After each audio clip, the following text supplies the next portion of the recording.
Covid महामारी के चलते देश और दुनिया के सामने बहुत सारी चुनौतियां आई।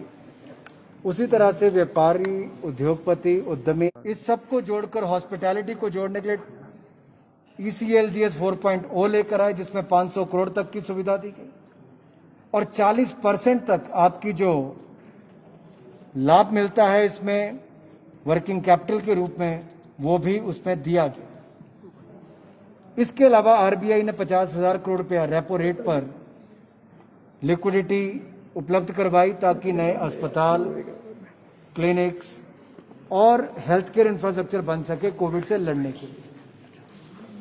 50 करोड़ तक के ऋण को रीस्ट्रक्चरिंग के लिए भी योजना RBI लेकर आई और इसके अलावा MSME को आसानी से ऋण मिल सके तो मध्यम सूक्ष्म कुटीर उद्योग के लिए, लघु उद्योग के लिए 15,000 करोड़ रुपए का प्रावधान भी किया गया, जिसको कम इंटरेस्ट रेट पर दिया जा रहा है।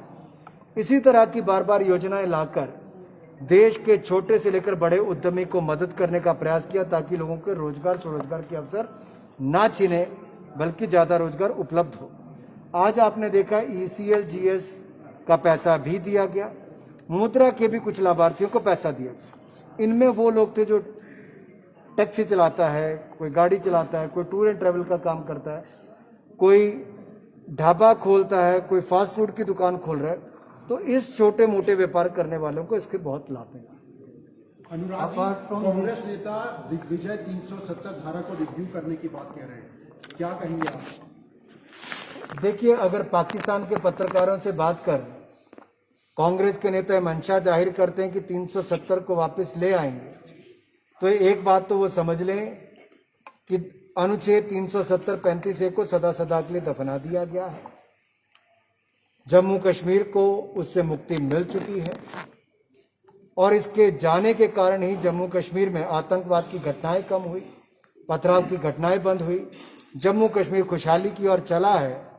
और ऐसे कुछ लोग बैठकर उस तरह से तड़पते हैं और ये कांग्रेस के लोग उस तरह से तड़प रहे हैं जैसे बिन पानी मछली तड़पती है, ऐसे ये सत्ता के बिना तड़प रहे हैं। और पाकिस्तान को अगर ये संदेश ऐसा दे रहे हैं तो हिंदुस्तान के साथ विश्वासघात कर रहे हैं। During first and second wave of COVID, a huge number of क्या government is coming up with some plan job apart from these initiatives? मैं बहुत धन्यवादी हूँ, आपने सवाल पूछा।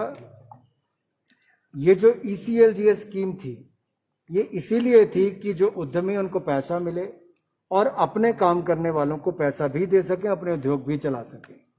इसके अलावा EPFO में से भी उनको पैसे लेने का प्रावधान हमने किया था। जो बाकी केंद्र की सरकार की ओर से मनरेगा की योजना, जो पिछले साल का बजट 61,000 करोड़ था, उसको बढ़ाकर 1,01,000 करोड़ कर दिया था। बहुत सारे लोगों ने उसमें लाभ उठाया। उसकी दिहाड़ी 182 से बढ़ाकर 202 कर दी थी। यहां तक कि जो प्रोविडेंट फंड की कंट्रीब्यूशन काम देने वाले को और काम करने वाले को 12% दोनों को करनी होती है, हमने उसको भी कम कर दिया था ताकि बोझ ना आए। और अब हमने ये भी योजना लाई कि जो वापस अपने काम पर रखेगा उसके 2 साल तक का प्रावधान, उसका जो प्रोविडेंट फंड का पैसा है वो हम लोग जमा केंद्र सरकार की ओर से कराएंगे। तो इस तरह से बहुत सारी योजनाएं लेकर आए जिससे लोगों को वापस रोजगार मिलने का काम भी और नए रोजगार भी हों, उसके लिए भी अलग से योजनाओं को लाया गया है। हिमाचल प्रदेश में किसी और को पूछना सर, एक इशू आजकल वो भी है राम मंदिर डील वाला इशू, कांग्रेस को उसको भी फ्लेयर अप कर रही है। आप किस तरह से पूरे उसका उत्तर कल दे दिया है, जो उसको देखते हैं काम को सारा उत्तर दिया। सर, जम्मू कश्मीर को क्या पूर्ण राज्य का दर्जा देने के लिए केंद्र सरकार कुछ विचार कर रही है? जम्मू कश्मीर को पूर्ण राज्य का दर्जे देने के लिए हम प्रतिबद्ध हैं और माननीय प्रधानमंत्री जी ने, गृह मंत्री जी ने कई बार ये बात पहले भी कही है। माननीय गृह मंत्री जी ने तो सदन में कहा कि ये बिल्कुल होगा, करके देंगे, उचित समय पर होगा। महंगाई वाला मुद्दा है सर, महंगाई बन रहा है। मैं कुल मिलाकर कहूंगा कि अगर आप 2014 से लेकर 2020-21 तक देखें और कांग्रेस के 10 साल से तुलना करेंगे तो महंगाई कांग्रेस के समय डबल डिजिट पे होती थी 12% पर। हमारी औसतन महंगाई दर 4-4.5%, कभी हद हुई तो 5% पे जाती थी। और इसलिए जब भी कई बार कुछ प्रोडक्ट्स के कारण भी महंगाई पर असर पड़ता है तो उसके लिए भी सरकार लगातार प्रयास करती है, अब भी करेगी, ताकि आम आदमी पर कोई बोझ ना हो। पेट्रोल और डीजल के दाम कम होंगे सर आने वाले समय में? मार्केट ड्रिवन है।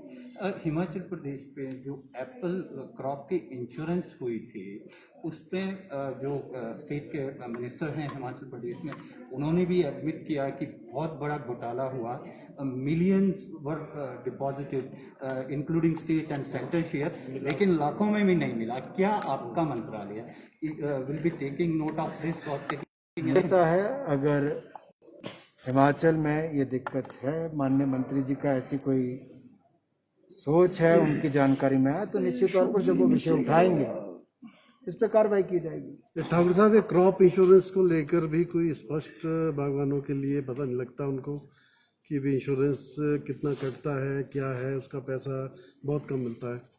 अगर ऐसा है तो इसके लिए भी जानकारी के लिए अवेयरनेस कैंपेन चलाने के लिए हम जो एग्रीकल्चर इंश्योरेंस कंपनीज हैं जो हिमाचल का काम भी देख रही है, उनको भी कहेंगे कि हॉर्टिकल्चर एग्रीकल्चर दोनों डिपार्टमेंट से टाई अप करके हर जिले में जागरूकता अभियान भी चलाएं और लोगों को जानकारी भी दें।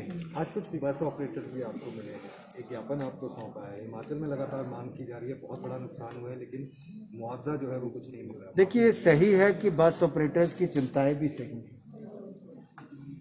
लॉकडाउन के कारण बस नहीं चल पाई, सोशल डिस्टेंसिंग, फिजिकल डिस्टेंसिंग के कारण भी थोड़ा दूरी के कारण या तो 50% कैपेसिटी पर चल पाई। तो उस समय जो उनके ऊपर टैक्स का भी एक बोझ है, उसमें मदद चाहते हैं कि राज्य की सरकार उसको माफ करे। अगर माफ ना भी करे तो काफी हद तक उसको कम करे। मैं इस विषय को माननीय मुख्यमंत्री जी और ट्रांसपोर्ट मिनिस्टर के साथ उठाने वाला हूँ।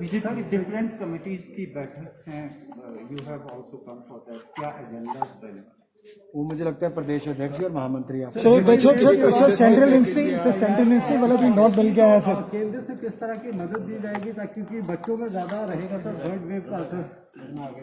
देखिए, पहली बात मैं कहूं कि जब कोरोना महामारी आई उस समय देश के अंदर एक भी पीपी किट नहीं बनती थी, वेंटिलेटर नहीं बनते थे, वैक्सीन का दूर दूर तक कोई अंदेशा नहीं था। भारत में तो 40-40 साल तक वैक्सीन नहीं आती थी जो दुनिया भर में आ जाती थी। लेकिन ये मोदी जी का नेतृत्व था जिसने आत्मनिर्भर भारत का न केवल नारा दिया, उस पर चलाया भी। आज एक दिन में 15 लाख से ज्यादा पीपी किट बनती है, देश और दुनिया को दी जाती है। वेंटिलेटर बेड मात्र 20,000 थे जो बढ़कर 4,40,000 हो गए। 1,551 PSA ऑक्सीजन प्लांट देश भर के कोने कोने में स्थापित किए जा रहे हैं। कोविड वैक्सीन एक नहीं 2-2 निर्माण भारत कर रहा है। अमेरिका ने अगर 30 करोड़ वैक्सीन लगाई तो भारत ने 25 करोड़ वैक्सीन लगाई, और भारत के बाद ब्राजील ने 8 करोड़ वैक्सीन लगाई। बाकी देशों ने 1 करोड़, 2 करोड़, 3 करोड़ लगाई है। तो इससे पता चलता है भारत ने वैक्सीनेशन के प्रोग्राम में भी शानदार काम किया है, और इस साल के अंत तक 216 करोड़ से ज्यादा वैक्सीन भारत में उपलब्ध होंगी और लगभग सारे देश को वैक्सीनेशन उपलब्ध होगी। इसके अलावा पहले तो सभी राज्य कहते थे कि हमें वैक्सीन खरीदने का अधिकार दो। जनवरी फरवरी महीने की आप सारी स्टेटमेंट उठाकर देखिए, अधिकतर विपक्ष के राज्यों ने कहा हमें अधिकार दो वैक्सीन खरीदने के। जब अधिकार दिए तो वो वैक्सीन खरीद नहीं पाए, तो कहा कि मोदी सरकार खरीद के दे। हमने 45 साल से ज्यादा वालों को भी मुफ्त वैक्सीन लगाई, 18 साल से ज्यादा वालों को भी देश के हर व्यक्ति को मुफ्त वैक्सीन नरेंद्र मोदी जी की सरकार लगा रही है। सर देश में सर, इसमें रेट में जो चल रही है, पासवान वाली पार्टी सिद्धू अनरेस्ट है, सचिन अनरेस्ट है, पूरे घटनाक्रम को खासकर कांग्रेस पॉइंट ऑफ व्यू से या जो रीजनल पार्टी के पॉइंट ऑफ व्यू से किस तरह से elaborate? देखिए, सच्चाई है पंजाब में जो कांग्रेस की अंतरकला है उसके कई कारण हैं।